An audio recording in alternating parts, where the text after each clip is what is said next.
Welcome back to my channel UtshaRiya's vlogs to another new exciting vlog। আর তোমাদেরকে good afternoon বলবো না good morning বলবো বুঝতে পারছি না, বিকজ টাইম দেখতে গেলে এটাকে গুড আফটারনুনই বলতে হয়। কিন্তু এত সুন্দর অন্ধকার অন্ধকার ওয়েদার, এই পর্দাটা আমি উঠিয়ে রেখেছি বলে এত আলো মনে হচ্ছে, দেখো কি সুন্দর অন্ধকার অন্ধকার ওয়েদার। তো এই ওয়েদারের ওপর বেস করে এটাই গুড মর্নিং বললেও কিছু ভুল হবে না। যাই হোক, তো সকাল থেকে আমার মুড একদম দারুণ হয়ে আছে এই ওয়েদার দেখে। এত সুন্দর একটা রোম্যান্টিক ওয়েদার, ঠান্ডা ঠান্ডা। আর বর্ষাকাল ঢুকে গেছে হায়দ্রাবাদে। সকাল থেকে মুষলধারে বৃষ্টি হচ্ছে, থামাথামির কোনো ব্যাপার নেই। আমি মাঝে এক দুবার গেছিলাম বারান্দায়, বাট এসে আবার সেই কম্বল চাপা দিয়ে শুয়ে গেছে, বিকজ এত ঠান্ডা ঠান্ডা হাওয়া দিচ্ছে। দেখো জানলাটা আমি খুলে রেখেছি সেই জন্য।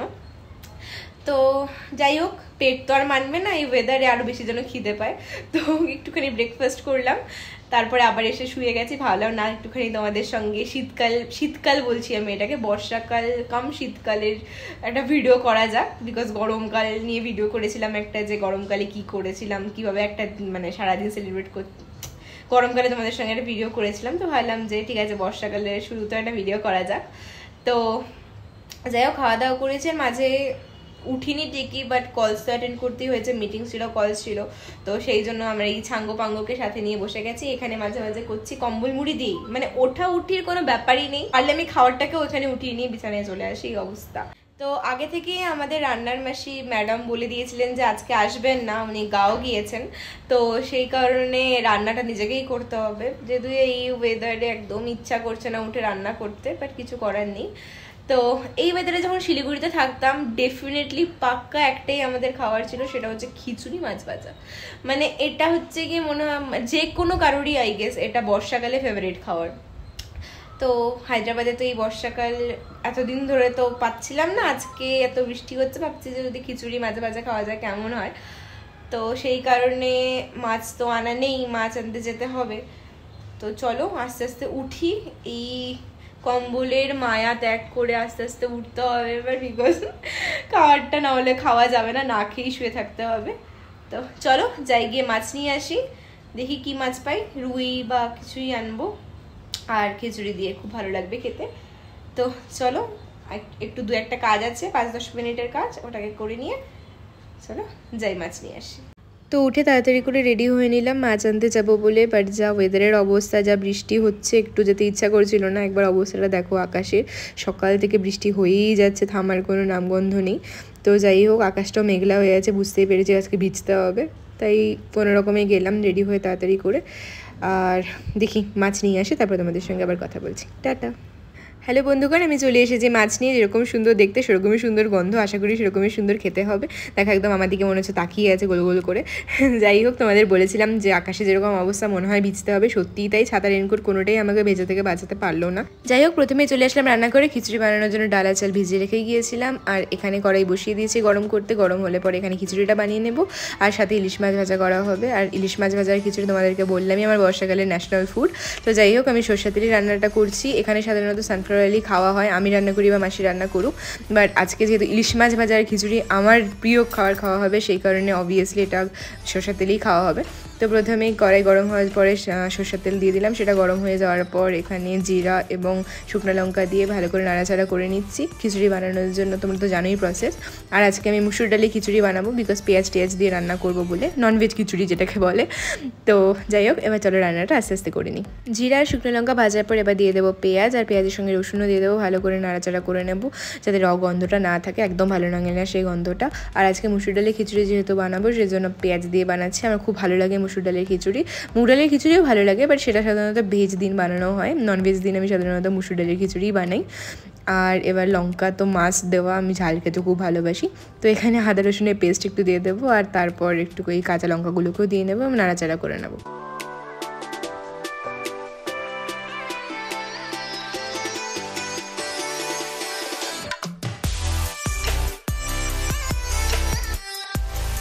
পেঁয়াজ আর সব কিছু ভালো করে ভাজা হয়ে গেছে। এবার এর মধ্যে দিয়ে দেবো ডাল আর চাল, যেটা মিক্সড করে রেখেছিলাম, সেটা ভালো করে দিয়ে দিলাম। দেওয়া হয়ে গেছে, এবার সব কিছু ভালো করে মিক্স করে নেব।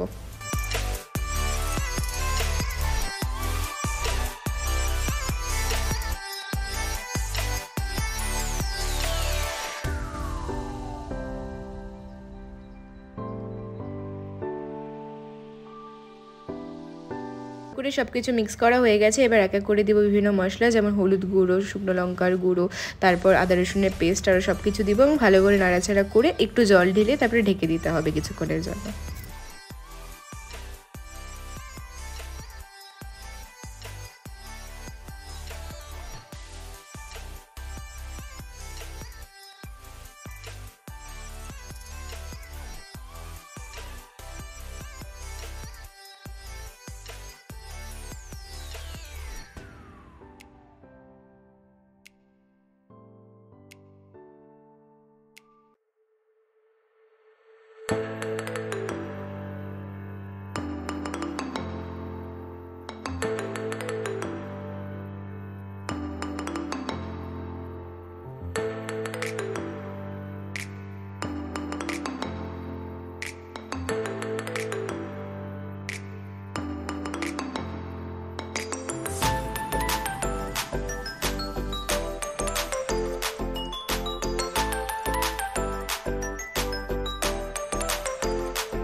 তো আমার লাঞ্চ বানানো রেডি। আজকের লাঞ্চ হলো বর্ষাকালের আমার ফেভারিট মসুর ডালের খিচুড়ি আর সাথে ইলিশ মাছ ভাজা।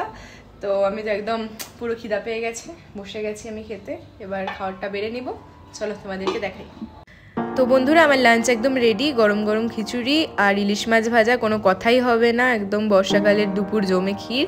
তো তোমরা যারা যারা খেতে চাও ডেফিনেটলি আমার বাড়িতে তাড়াতাড়ি চলে আসো, আমি ওয়েট করছি তোমাদের জন্য।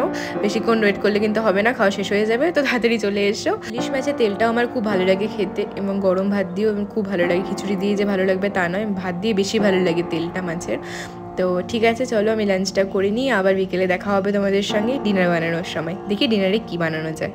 হ্যালো সবাইকে, গুড ইভিনিং। 8টা বাজে, অফিস শেষ হয়ে গেছে। এবার আমি চলে আসলাম রাতের ডিনারের প্রিপারেশন বানানোর জন্য। তো ভাবছি সর্ষে ইলিশ বানাবো, মানে ইলিশ ভাপা যেটাকে বলে। তো তার জন্য তোমাদেরকে সব কিছু দেখাচ্ছি কীভাবে আমি বানাই। ফার্স্ট টাইম নয়, এটা সেকেন্ড বা থার্ড টাইমে আমি ট্রাই করবো।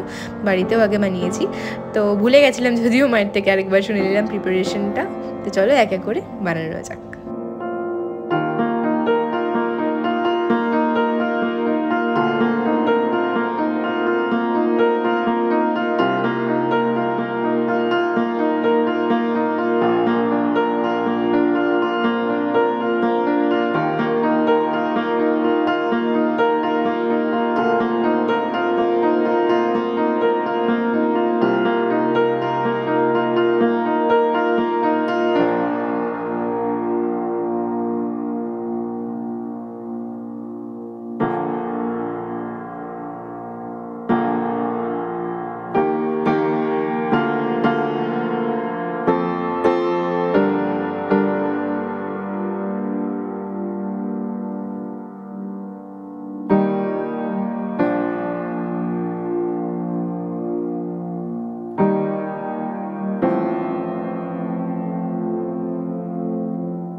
তো বন্ধুরা দেখতেই পাচ্ছ ভাপে ইলিশ মাছ একদম রেডি।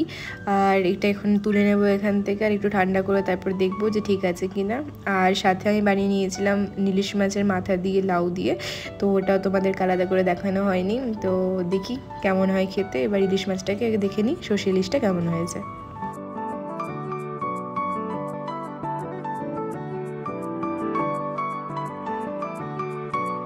হ্যালো সবাইকে। তো ভিডিওটা কালকে এন্ড করা হয়নি, আমি আরেকটা ভিডিও ক্লিপও তুলেছিলাম যেখানে মানে ভাত আর সব কিছু সুন্দর করে অ্যারেঞ্জ করা ছিল, বাট ওটা সেভ হয়নি কেন জানি না। তো ভিডিওটা আজকে এন্ড করছে। আর এখন বাজে সকাল 8টা। দেখো মেঘলা মেঘলাই হয়ে আছে ওয়েদারটা। আজকে একটু পরে রেডি হয়ে অফিস যেতে হবে। তো দারুণ ছিল ইলিশ মাছটা, আমি এক্সপেক্ট করিনি এতটা, বিকজ আমি শুনেছিলাম দোকানে ইলিশ মাছটা কোথা থেকে আনা, তো ওরা বললো বেঙ্গলেরই মাছ। তাই বললাম বা আমাদের জায়গারই মাছ এটা, বাট যেহেতু ওটা মানে একদিন দুদিন পর এসছে, কারণ বরফে ছিল, ভেবেছিলাম যে অতটা ভালো হয়তো হবে না। আর আমি ইচ্ছে করে ডিম ছাড়া ইলিশ মাছ কিনেছিলাম, বিকজ মা বলে দিয়েছিল যে ডিম ছাড়া ইলিশ মাছ বেশি ভালো খেতে হয়, তো নিয়েছিলাম। আর মানে আনএক্সপেক্টেডলি এত ভালো হয়েছে, ইভেন যখন প্যাকেট থেকে মাছটা বের করছিলাম তখনই যেন মানে ইলিশ ইলিশ গন্ধ চারিদিকে এরকম। আর খেতেও ভীষণ ভালো হয়েছে। আরও 2 পিস আছে, এখনো 2 পিস না 4 পিস মতো আছে মনে হয়। তো আজকে ওটা খাবো। এমনি অফিস তো যাবো, হয়তো দিনের বেলা খাওয়া হবে না, রাতে খেতে পারি, অথবা যেদিন অফিস যাবো না সেদিন খাবো। আজকালের মধ্যে শেষ করে দেবো, বেশি দিন রাখবো না।